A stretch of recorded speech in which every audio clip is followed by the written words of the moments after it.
Today we will study about microbes in human welfare। ये point जो है पहले एक चैप्टर था पूरा पुराने सिलेबस में, जिसको इस चैप्टर में इन्हांसमेंट इन फूड प्रोडक्शन में जम कर दिया गया है, मिला दिया गया है। इसमें कई चैप्टर्स हैं जो मिला के एक बड़ा चैप्टर बन गया है। तो इसमें अब एक पॉइंट है ये microbes in human welfare.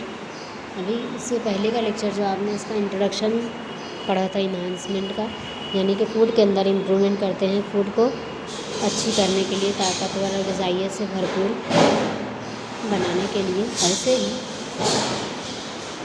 Micro organisms, ये भी माइक्रोब्स यानी माइक्रो ऑर्गेनिज़म्स। अब माइक्रो ऑर्गेनिज़म यानी उर्दू में जिसको आपने पढ़ा है खुर्दबीनी जानदार।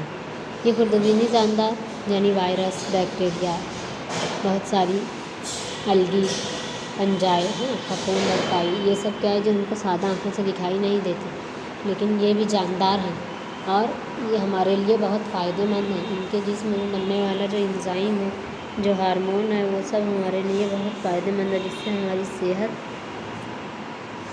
बनती है ना।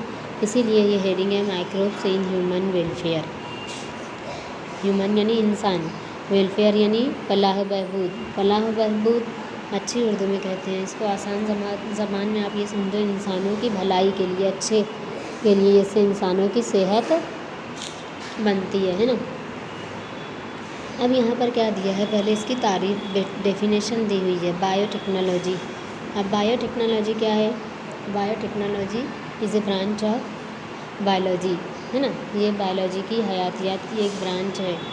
इसमें क्या किया गया है, ज़िंदा अजसाम को बायो यानी ज़िंदा, जानदार, टेक्नोलॉजी यानी तकनीकी तरीके से जानदारों को इस्तेमाल करके फ़ायदेमंद चीज़ें बनाना, उसको कहा जाता है बायोटेक्नोलॉजी। तो उसका एप्लीकेशन यानी जो सब थ्योरीज़ बताएगी ऐसा ऐसा होगा, उसको जहाँ अप्लाई करते हैं, जो अमल में लाते हैं, एप्लीकेशन यानी अमल में आना।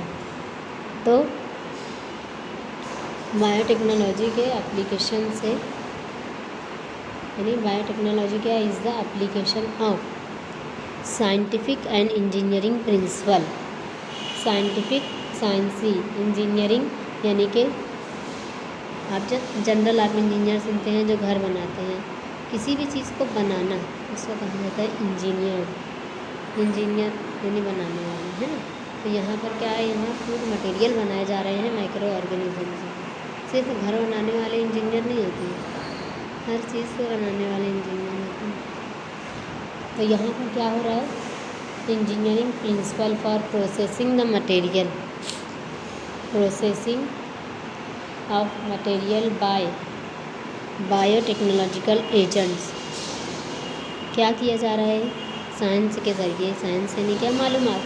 साइंस यानी टू नो, जानना।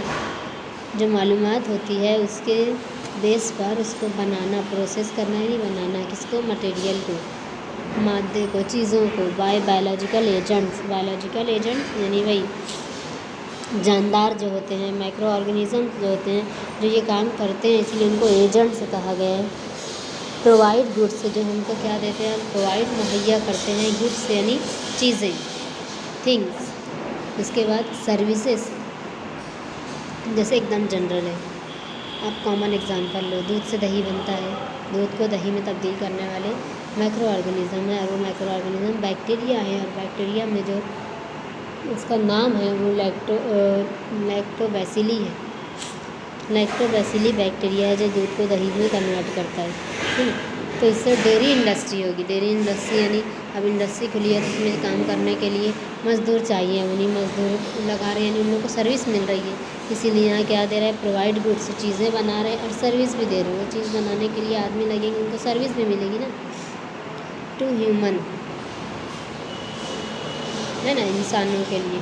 और दूसरा फॉर वेलफेयर ऑफ ह्यूमन या ह्यूमन वेलफेयर, इंसानों की अच्छाई के लिए, उनको अच्छी चीज़ें यानी ग़िज़ाइयत से भरपूर मिलेगी, और वो बनाने के लिए जो इंसान लगेंगे उनको सर्विसेज भी मिलेगी, और दूसरे तरीके से भी कि ये सर्विस दे रहे हैं उनको। Variety of micro organism. अब इसके लिए इस पूरी टेक्निक में जो लिविंग ऑर्गेनिज़म यूज़ हो रहे हैं वो वैरायटी ऑफ माइक्रो ऑर्गेनिज़म्स हैं। कौन कौन से हैं?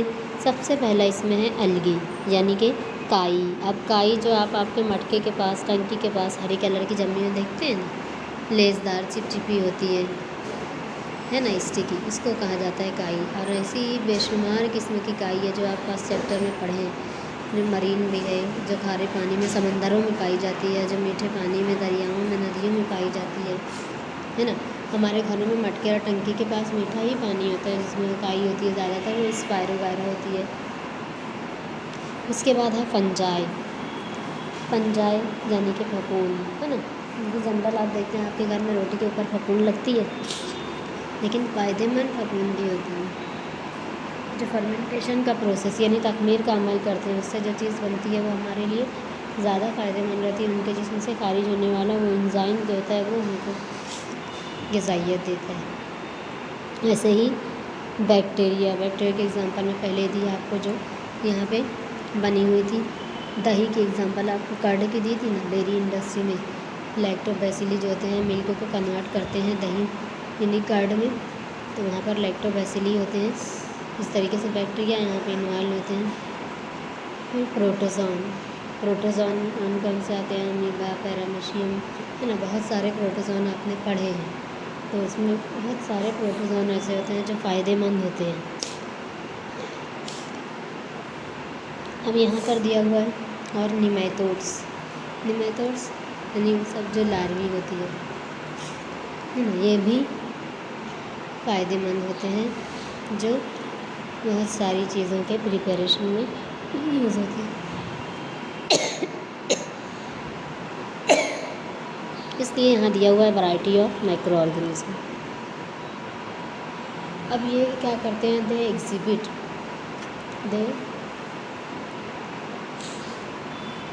एग्जिबिट बेनिफिशियल एक्टिविटी, है ना। ये जो है तो फ़ायदेमंद काम करते हैं, यूज़ फॉर ह्यूमन वेलफेयर, जो ह्यूमन वेलफेयर के लिए यूज़ होती है। अब इंसानों की फलाह व बहबूद के लिए कौन कौन सी चीज़ें, सबसे पहले इंसान को ग़िज़ा देते हैं ये, उसके बाद हेल्थ, ग़िज़ा मिलेगी तो सेहत बनेगी, उसके बाद यही चीज़ें जब इंडस्ट्रीज़ में बनेगी, है ना, इसके लिए इंडस्ट्री है। देन एग्रीकल्चर, जो क्रॉप फील्ड है वहाँ पर हम जो क्रॉप उगा रहे हैं उसके अंदर माइक्रो ऑर्गेनिज्म के ज़रिए ग़िज़ाइयत से भरपूर पौधे बन रहे हैं। नेक्स्ट यानी से मेडिसिन, दवाएं बनेगी, है ना, बहुत सारी दवाएं बनेगी इनसे, तो वो मेडिसिन में आएगी। इसके बाद है बायो कंट्रोल का मतलब जो भी माहौल के अंदर इन्वायरमेंटल डिस्टर्बेंस है, तब्दीली है, बहुत सारी हम तब्दीलियाँ करते जा रहे हैं, पौधे कट कर रहे हैं, इंडस्ट्रीज़ लगा रहे हैं, जिसके धुएँ से हवा की आलूगी, आवाज़ की आलूगी, हम जो एग्रीकल्चर फील्ड में यूज़ कर रहे हैं सब पेस्टिसाइड्स, इंसेक्टिसाइड्स, कीड़े मकोड़ों को किल करने के लिए, पौधों के ऊपर जो फफूंद लगती है ये सब को किल करने के लिए। लेकिन वो दूसरी तरफ क्या हो रहा है, पौधों के अंदर सराइयत कर जा रहे हैं, घुस जा रहे हैं और मिट्टी के अंदर दाखिल हो रहे हैं, पानी में हो रहे हैं, और वो सब केमिकल्स जो हैं नुकसानदेह साबित हो रहे हैं, जिससे हमारी सेहत पर असर हो रहा है, हमारे पूरे माहौल का तवाज़ुन बिगड़ रहा है, इन्वायरमेंटल बैलेंस डिस्टर्ब हो रहा है। तो उसको भी कंट्रोल करने के लिए ये माइक्रो ऑर्गेनिज्म को यूज़ किया जाता है, जो बहुत हद तक माहौल की गंदगी को, इन्वायरमेंटल पॉल्यूशन जो है उसको क्लीन करते हैं, इसीलिए बायो कंट्रोल में लिया गया है। और यहाँ पे बताया है वेस्ट यूटिलाइजेशन,